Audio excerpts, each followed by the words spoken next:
Hey there, folks. Welcome to another edition of Time About the Movies, and let me start off by saying I'm glad I got home. If you saw the video I posted just before this one, there's a flood outside my house right now, and it's not near it's not actually near my house. It's actually in the driveway to get out into the road.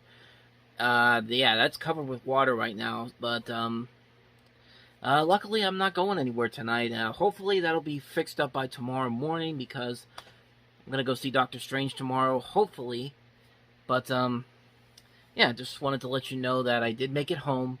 If you want to see that video, I'll put a link to it on the corner here. But let's get back to the show itself. It's February 9th, 1990. We've got 3 movies to look at.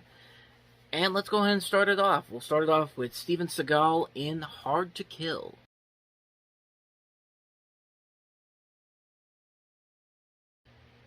This was Steven Seagal's second feature film as an actor.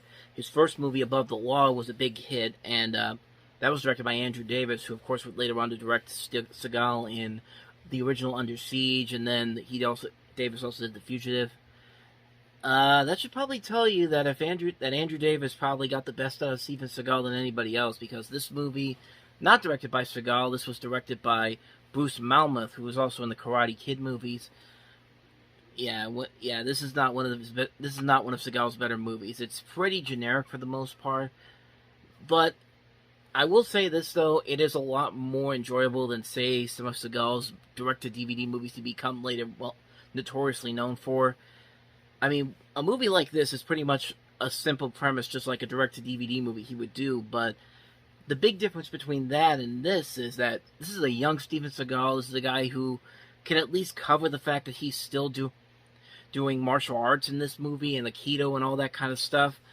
Like in those later movies, it's so bad that you can see the stunt doubles on screen, and they don't even bother trying to get the best person to look like Seagal from the back. They sometimes can't even get the voice right on some of those movies. But at least in this movie's case, I'll give it credit that it's at least somewhat enjoyable to watch some of these action sequences. They're not all around incredible, but they're still kind of fun to watch. But as far as the movie itself goes, it is pretty forgettable. It's one of those movies where it's just kind of like, been there, done that. We've seen this type of story before, done a whole lot better, but that's just my thoughts on Hard to Kill. Let's go ahead and move on to the next movie, and that is Gene Hackman and Dan Aykroyd in Loose Cannon.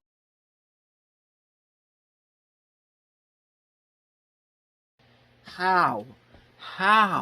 With the talent that you have with this movie, Gene Hackman, Dan Aykroyd, Dom DeLuise, Ronnie Cox, the director of A Christmas Story and Porky's, Bob Clark. How did you mess this movie up? You also have the son of Richard Matheson, who wrote I Am Legend and The Omega Man.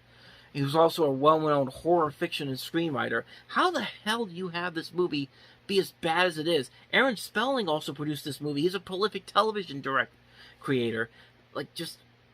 It boggles the mind what went wrong with this movie, but at the same time it really doesn't, because of course we had Lethal Weapon, and Lethal Weapon, everyone was trying to make their own Lethal Weapon. I mean, we just looked at one last week, Flashback, and that was at least a whole lot better than anything coming out of this movie. But man, what a waste of time this movie is. It's a movie that's so bad that Gene Hackman and Dan Aykroyd still denounce this movie even today. Like, it's amazing. It's amazing how bad this movie is. And it's funny because what's funny about this movie is that almost 20 years after it came out, they actually found footage of this movie in a landfill in Calgary. They mistook it for evidence for actual murder. Dan Aykroyd was in one of those frames, and the police actually contacted him and his agent, and Dan Aykroyd literally said, this movie should have been left in the landfill where it belongs. I mean, this is Dan Aykroyd saying this. He was completely behind this movie. He believed in it so much that he fired one of the actors after just 2 days of filming, Ray Sharkey, J.T. Walsh, who was in Wired, the John Belushi biopic, and he was mad at J.T. Walsh for even coming in on this movie and got him fired after 2 days. But it's funny how almost 20 years later, Dan Aykroyd's just like, yeah, you should have just left it where you left it. I mean, it's a bad movie, and it's one of those movies that just contributed to the downfall of Bob Clark as a director, because after A Christmas Story, his career really fell apart. Like, Rhinestone, Turk 182, From the Hip, Baby Geniuses, The Karate Dog, Baby Geniuses 2, Super Babies.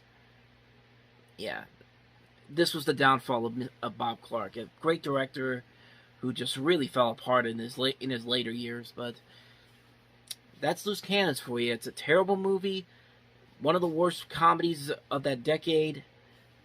It's a mess. It's a mess that's so bad that even the people involved with it don't want anything to do with it. So let's go ahead and move on to the last movie. And the last movie is Stanley and Iris.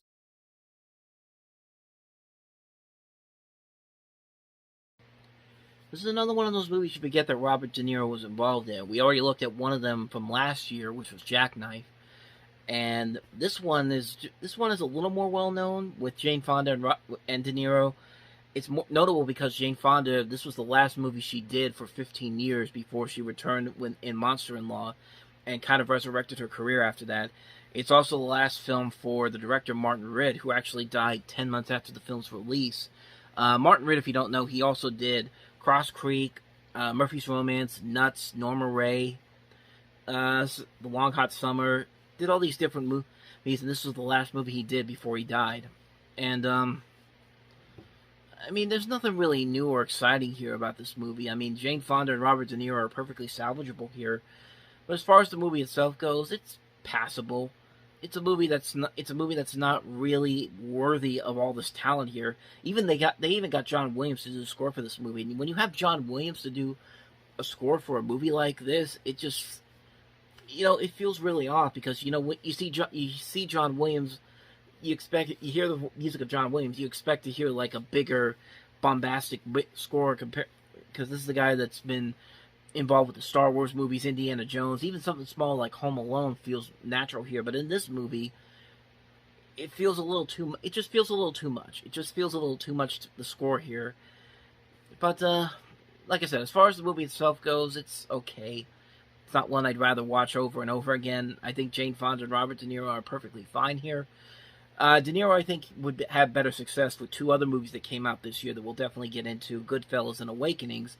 But like I said, we'll delve into those when we get into those. But Stanley and Iris, I should say that I felt like this movie was probably supposed to be MGM's big prestige Oscar picture, and then they saw it and they were just like, there's no way this thing's getting an Oscar. Dump it to February again.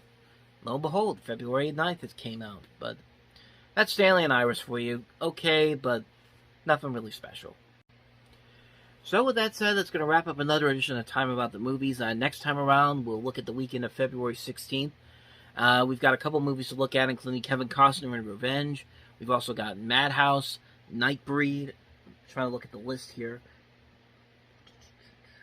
Courage Mountain, and Speaking Parts. So 5 movies to look at next time around. And, yeah, we'll do that on Sunday. Of course, tomorrow I'm going to have a movie stop, of course. And I'm going to try to see, and hopefully I can get out there to see Doctor Strange. I should be able to, but we'll see what happens. Doctor Strange 2, I'll have a review for that. I'll try to be as spoiler-free as I can, but we'll see what happens tomorrow. But, yeah, and then after that on Sunday, we'll have a new Time About the Movies, and we'll go from there. So thank you guys for watching. If you want to see more videos like this, check out the playlist on the next page. Check out the previous episode, and I'll see you guys tomorrow for another video. So thank you for watching, and until then, take care.